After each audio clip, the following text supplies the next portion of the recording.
یہ واقعہ اتنا پسند تھا کہ حضور سے میں نے چھوٹی عمر کے باوجود کم سے کم 7 مرتبہ سنا، کم و بیش 7، یعنی حضور سے بچپنے میں 7 بار، تو بڑی عمر کے صحابہ نے کتنا سنا ہوگا۔ اس واقعے کا مفہوم یہ ہے کہ اللہ کے رسول علیہ السلام فرماتے بنی اسرائیل میں ایک جوان تھا، اس کا نام کفل تھا، اور کفل کو گناہ کی لت پڑی تھی، عادت پڑی تھی، گناہ میں لت پت تھا وہ۔ مطلب کیا؟ مفہوم کے طور پہ اس کر رہا ہوں، تشریح کے طور پہ، یعنی اس کا حال یہ ہوتا تھا کہ ہر دن اس کے بستر پہ کوئی نیا حسن چاہیے تھا، کوئی نئی لڑکی چاہیے تھی، دن کو وہ ڈھونڈتا رہتا کون سا نیا حسن و جمال شباب ملے گا، پٹا پھسلا کے لاتا، بدی کرتا، ہر گناہ کرتا، ہر گناہ۔ بنی اسرائیل میں مشہور تھا گناہ گار۔ ایک مرتبہ اس نے دیکھا ایک خوبصورت لڑکی آ رہی ہے اور اس کو کچھ پیسوں کی ضرورت ہے، وہ محلے کے لوگوں سے مانگ رہی ہے، مجھے کچھ قرض دے دو، پیسہ دے دو، قرض دے دو، کوئی دیتا نہیں، کوئی مدد نہیں کرتا۔ کفل نے سوچا آج یہ مجبور ہے، لوگوں سے قرضہ مانگ رہی ہے، نہیں دے رہے، آج میں اس کی مجبوری کا فائدہ اٹھاؤں گا۔ اتنی بات یاد رکھنا، تھوڑا سا اس پہ میرا تھوڑا تبصرہ سن لیں۔ مجبوری انسان کو کہیں تک بھی لے جا سکتی ہے۔ سنیو مسلمانوں، آج تم یہ رونا روتے ہو نا جلسوں میں، کانفرنسوں میں، لڑکیاں بھاگ رہی ہے، بھاگ رہی ہے، بھاگ رہی ہے، بڑی معذرت کے ساتھ ذمہ دار ہم ہیں۔ ہم کسی بیٹی کو بھاگنے کا شوق نہیں ہے، ہم نے بچیوں کو مجبور کیا ہے۔ جب تم بغیر جہیز کی شادی نہیں کرتے، اس کے غریب ماں باپ کے پاس تمہیں بھیک دینے کے لیے جہیز کی شکل میں جب پیسے نہیں ہوتے، اور وہ بچیاں 35 سال کی عمر میں گھر میں پڑی رہتی ہے، تو مجبوراً پھر وہ اپنے ماں باپ کا بوجھ ہلکا کرنے کے لیے کسی نہ کسی کا ہاتھ پکڑ کے چلی جاتی ہے۔ کتنے ظالم ہو گئے تم، کتنے ظالم ہو گئے۔ 1 لاکھ کی چادر قبروں پر پیر کی قبر پہ چڑھاتے ہو، اور بیٹیوں کے سر کی چادروں کا خیال نہیں کرتے۔ میرے پیر کو 1 لاکھ کی چادر ریا کے طور پہ چڑھانے کی ضرورت نہیں ہے۔ میرا پیر اگر واقعی اللہ کو راضی کر چکا ہے تو اس کی قبر جنت کے باغوں میں سے ایک باغ ہے، اس سے بہتر لباس خدا نے اس کو عطا کر دیا۔ میں چادر چڑھانے کے لیے منع نہیں کر رہا ہوں، میں موروثی سنی والحمدللہ اور فکر رضا کا ہر لمحہ پابند ہوں، لیکن اتنا ضرور کہتا ہوں کہ چادر 1 لاکھ کی چڑھانے کی بجائے 100 روپے کی چڑھا دے، اور وہ 90,000 اور مزید 900 جو روپیے تیرے پاس بچ گئے ہیں، اس سے کسی غریب کی بیٹی کی شادی کا جہیز کا انتظام اپنے پیر کے نام پہ کر دے۔ اس 1 لاکھ کی چادر سے تیرا پیر جتنا خوش نہیں ہوگا، اس غریب کے سر کے بوجھ کو ہلکا کرنے کی وجہ سے خوش ہوگا۔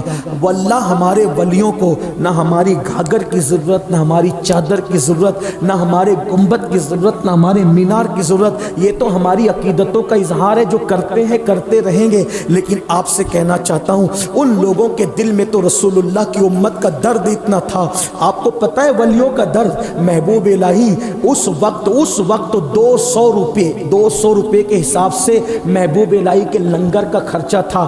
بادشاہ نے سنا 200 روپے یہ خرچہ کرتے ہیں لنگر پہ، تو اپنے سپاہیوں کو کہا محمد احمد کے پاس، نظام الدین کے پاس تم جاتے ہو، اس کو چڑھاتے ہو نذرانے دے دے کر، اور وہ خرچہ کر کے لوگوں کو کھلاتے ہیں اور وہ اپنی بھیڑ اکٹھا کرتے ہیں۔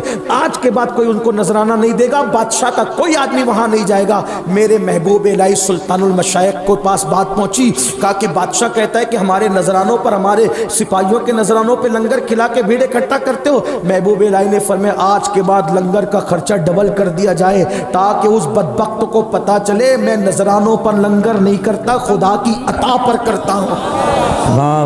اور جب لنگر آپ کے سامنے جب سب کو کھلا کر آخری میں محبوب الہی کے آگے لا کے رکھا جاتا، تو لنگر دیکھ کر کے روتے اور رو کے کہتے لے جاؤ، ہو سکتا ہے جمنا کے کنارے کوئی بھوکا انسان پڑا ہوگا، اگر وہ بھوکا پڑا اور میں نے کھا لیا تو قیامت میں اپنے نانا کو منہ کیا دکھاؤں گا؟ نظام الدین، میری امت کا کوئی فرد بھوکا جمنا کے کنارے پڑا تھا اور تو پیٹ بھر کے سو گیا تھا، جاؤ ڈھونڈ لو، ہو سکتا ہے کوئی مل جائے تو اس کو کھلا دو۔ ان کے دلوں میں تو امت کا اتنا درد ہے، رسول اللہ کی امت کا۔ اگر تم ان حضور کی امت کے لیے کام کرو گے، ان کے لیے اسکولیں بناؤ گے، کالجز بناؤ گے، ہاسپٹلس بناؤ گے، آپ کو کہتا ہوں اپنے پیر کے نام پر اگر 10 لڑکوں کی فیس بھرنے کا ذمہ آپ لے لیں اسکول کی، اور غریبوں کے حوالے سے ان کو تعلیم یافتہ کرو، تو پھر کتنا بڑا کام ہوگا۔ یہ اللہ والے ہماری سوچ والے نہیں تھے، ان کی سوچ بڑی اعلیٰ تھی۔ یہ اپنے لیے نہیں میرے بھائی، وہ اوروں کے لیے، قوم کے لیے جیتے تھے۔ میرے آقا نے فرمایا جو بندہ صبح اس حال میں کرے کہ میری امت کی بھلائی کا منصوبہ نہ بنائے فلیس منا، وہ میری سوسائٹی کا ممبر نہیں ہے۔ اوروں کے لیے جینا سیکھو اور رسومات سے نکل کر حقائق کی طرف آؤ۔ بہت رسموں میں ڈوب گئے، حقیقتوں کی طرف آؤ، حقائق کی طرف آؤ۔ بے شمار یتیم بچے اسکول کی فیس نہ بھر کے، غریب بچے وہ پیچھے ہو رہے ہیں، اور ایک بندہ جاہل ہوتا ہے، 3 نسلیں تباہ ہوتی ہیں، 4 نسلیں تباہ ہوتی ہیں۔ کسی ایک کو سہارا دے دو گے تو تمہارے اندر بھی کئی پڑھے لکھے پیدا ہوں گے، ایک کو پڑھاؤ گے، آگے بڑھاؤ گے تو کئی نسلیں سنور جائے گی۔ بہرحال بات سمیٹ لوں تو یہ غربت انسان کو کفر تک لے جاتی ہے۔ کبھی کبھی قوم کو غربت سے نکالو، خود بھی نکلو، کچھ کرو کچھ کرو کچھ کرو۔ اور یاد رکھنا، قرضہ دینا صدقہ دینے سے افضل ہے۔ یہ بات سن لے، قرضہ دینا صدقہ دینے سے افضل ہے۔ کیوں؟ اس لیے کہ صدقہ مانگنے والے مانگتے پھرتے رہتے ہیں، لیکن قرضہ انسان اس وقت مانگتا ہے جب اس کو ضرورت پڑتی ہے۔ اور حدیث پاک ہے، آپ نے، میں سمجھانے کے لیے اس کی مفہوم کے طور پر، آپ نے کسی کو 500 کا قرضہ دیا، اب جب تک وہ لوٹائے گا نہیں، روزانہ 500 روپیہ صدقہ کرنے کا ثواب آپ کو ملے گا۔ قرضہ دو گے تو سود ختم ہوگا، لیکن میری قوم پر بھی کون ماتم کرے گا؟ دینے والے دیتے نہیں قرضہ، اور اگر کوئی شریف انسان دے دے تو لوگ واپس نہیں کرتے، اور جو واپس نہیں کرتے ذرا وہ بھی سن لیں۔ ایک جنازہ اللہ کے رسول کے سامنے لا کے رکھا گیا، حضور علیہ السلام جنازے پہ کھڑے ہوئے، پیچھے ہٹے، کہا تم میں سے کوئی پڑھا دو اس کا جنازہ، میں نہیں پڑھاؤں گا۔ صحابہ نے پوچھا حضور آپ کیوں نہیں پڑھائیں گے؟ میرے آقا نے فرمایا مجھے ابھی جبریل نے بتایا کہ اس پہ قرضہ باقی ہے، جس پہ قرضہ باقی ہو میں اس کا جنازہ نہیں پڑھاؤں گا۔ آپ کیا سمجھ رہے ہیں؟ لے لے کر کے ہڑپ کر رہے ہو۔ مسلمانوں کا حال تو یہی ہے نا کہ ان کو دے کر تو دیکھو، داڑیاں بھی خوبصورت ہے، ٹوپیاں بھی خوبصورت ہے، کپڑے بھی بڑے اچھے ہیں، لیکن لین دین کے معاملے میں کیا حالات ہے ذرا دیکھو۔ اللہ کے رسول نے فرمایا اس کے اوپر قرضہ باقی ہے، میں جنازہ نہیں پڑھاؤں گا۔ مولا کائنات آ گئے، یا رسول اللہ کتنا ہے؟ اتنا ہے۔ آقا اتنی رقم پہ یہ آپ کے پڑھانے سے محروم رہے گا؟ حضور آپ گواہ رہیں، اس کا قرضہ میں اپنے سر لیتا ہوں، اس کو سبکدوش کرتا ہوں، آپ اس کا جنازہ پڑھا دیں۔ اور مولا کائنات کی اس وقت معاشی پوزیشن کیا تھی؟ یہ نہ سمجھنا کہ بڑے تاجر تھے، یہ دوسرے کا قرضہ اپنے ذمے لے رہے۔ وہ علی کون؟ جو یہودی کے باغ کو پانی دے کر کے پیسہ کماتے۔ یعنی حالات یہ تھے، 3 دن تک گھر میں چولہا نہیں جلتا، لیکن ایک مسلمان کی خیر خواہی کتنی کہ حضور آپ اس کو اس برکت سے محروم نہ فرمائیں، اس کا قرضہ میں ادا کر دوں گا۔ کہاں تھے ہم لوگ، کہاں چلے گئے؟ تو بہرحال بچیاں جو لوجوں میں بک رہی ہے، بھاگ رہی ہے، یہ یہی ہے کہ ہم کسی کو سپورٹ نہیں کر رہے۔ تو عرض یہ کر رہا تھا، کفل نے دیکھا، یہیں سے چلے تھے اب وہیں ختم کرتے۔ کفل نے دیکھا لڑکی قرضہ مانگ رہی، کسی نے نہیں دیا، انتظار کیا، اے لڑکی کیا ہے؟ کہ مجھے ضرورت ہے کچھ پیسوں کی، میں نے مانگا کسی شریف نے نہیں دیا۔ تو کہا اچھا یہ لے، اس کی جھولی بھر دی۔ مولا علی فرماتے مولا کائنات، انسان احسان کا بندہ ہوتا ہے، انسان احسان کا بندہ۔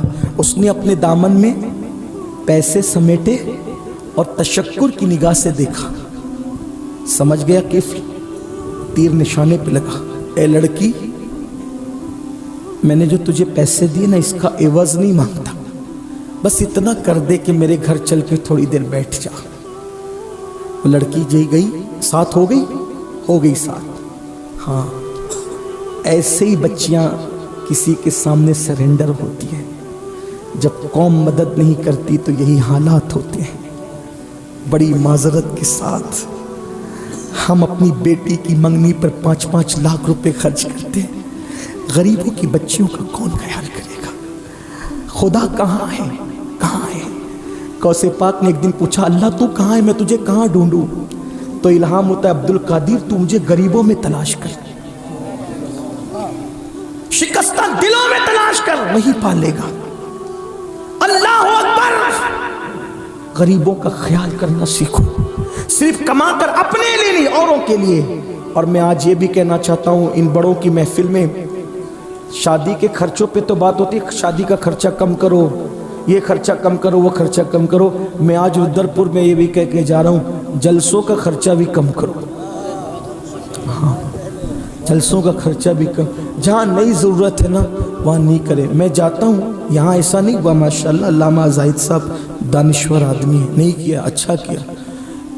میں نے ایک محفل میں 150 ہار بھی پہناتے ہوئے لوگوں کو دیکھا، مجھے پہنا ہے، کمیٹی کا ہر آدمی ہار پہناتا ہے۔ میں کہتا ہوں ایک سے کام چل سکتا تھا نا۔ مسجد کے امام لوگ خودکشی کر رہے ہیں، یار ہم کہاں ہیں؟ ہم ایک خطیب کو 150 ہار پہنا رہے ہیں، اور وہ بندہ پورا مہینہ امامت کرتا ہے، پوری زندگی لگا دیتا ہے، ہم اس کو 5000 سے آگے نہیں بڑھتے، ان کی خدمت نہیں کرتے۔ کہاں ہیں ہم لوگ؟ کتنی حیرت کی بات۔ اور پھر کیا کہتے ہیں، یہ 2 کوڑی کا امام، یہ 2 کوڑی کا۔ میں کہتا ہوں کتنا غصہ آتا ہے، 2 کوڑی کا امام جس کو کہتے ہو نا تم، نادان، تیری ماں تیرے باپ پہ حلال نہ ہوئی ہوتی اگر اس امام نے خطبہ پڑھ کے ایجاب و قبول نہ کروایا ہوتا۔ تیرا باپ قبر میں سکون سے سونے کے قابل نہ ہوتا اگر اس امام نے آگے بڑھ کر جنازہ نہ پڑھایا ہوتا۔ اماموں کو 2 کوڑی کا امام کہتے ہو، کتنی حیرت کی بات ہے۔ بچہ پیدا ہو تو اذان دینے یہی آئے گا، باپ مرے گا تو جنازہ پڑھانے یہی آئے گا، نکاح پڑھانے یہی آئے گا، اور پریشان ہو جاؤ گے کسی نے سحر جادو کر دیا تو تعویذ بھی یہیں سے لیں گے۔ لیکن ان کی قدر کتنی کر رہے ہو؟ خدا کے لیے رحم کرو۔ اگر جلسے بھیڑ اکٹھا کرنے کے لیے کیا ہے جو چاہو کرو، اور اگر انقلاب کے لیے کیا ہے تو فقیر کے ان جملوں پہ غور کرنا، غریبوں کا خیال کرنا اور اماموں کا خیال کرنا۔ اور ایک بات بھی کہہ دوں، آج ماہرہ متارک میں عرس قاسمی تھا، بہت مرتبہ ہمارے سرکاروں نے یہ بات کہی، اب یہ مت لے کر چلو کہ میری برادری میں شادی، میری برادری میں شادی، میں یہ برادری کچھ نہیں ہے میرے بھائی۔ میرے آقا نے فرمایا کلکم من آدم و آدم من تراب، تم سب آدم سے ہو اور آدم کو مٹی سے بنایا گیا تھا۔ کسی کالے کو کسی گورے پہ، کسی گورے کو کسی کالے پہ، کسی عربی کو کسی اجمی پہ، کسی اجمی کو کسی عربی پہ کوئی فضیلت حاصل نہیں ہے مگر تقویٰ کی وجہ سے۔ تو یاد رکھو، یہ نہیں کہ میری برادری میں بیچیاں پڑی ہے، یار کسی بھی برادری میں کر لو، اگر ایمان ہے، صحیح العقیدہ ہے، کسی بھی برادری سے لے کر کے آؤ، کچھ نہیں ہے۔ آپ بہت زیادہ شریف ہو گئے۔ امام حسین نے کس کے ساتھ پہلا نکاح کیا؟ امام حسین نے پہلا نکاح کس کے ساتھ کیا؟ آپ سے پوچھتا ہوں، رسول اللہ کے نسب کے برابر تو کسی کا نسب ہے ہی نہیں، رسول اللہ کے حسب کے برابر تو کسی کا حسب ہے ہی نہیں۔ میرے امام حسین نے ایران کی شہزادی کنیز بن کے تھی، شہزادی، توجہ کرنا، تھی شہزادی لیکن بن کر کنیز آئی تھی، اور امام حسین کے حصے میں آئی تھی۔ آپ نے آزاد کیا، آزاد کر کے نکاح کیا، اور نکاح کر کے پھر اسی شہر بانوں کو جو کنیز بن کر کے آئی تھی شہزادی، پھر کہہ رہا ہوں شہزادی ہونے سے انکار نہیں، غلط مفہوم کوئی نہ دے، لیکن یاد رکھنا شہزادی کنیز بن کے آئی تھی، مگر کنیز بنی ہوئی کو آزاد کر کے نکاح میں لیا، اور پھر اس کے بعد کے سارے اماموں کی ماں بنا دی۔ آپ کہاں ہیں؟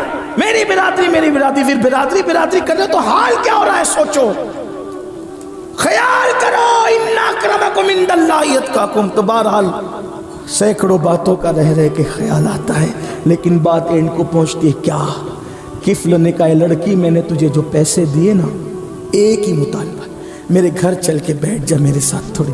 وہ احسان کے تلے دب چکی تھی، چلی گئی، بیٹھی تو یہ سب دروازے کھڑکی بند کر کے کھسکنے لگا۔ جب کھسک کے قریب پہنچا تو وہ لڑکی کا پورا وجود کانپنے لگا۔ لڑکی تو کس سے ڈر رہی ہے؟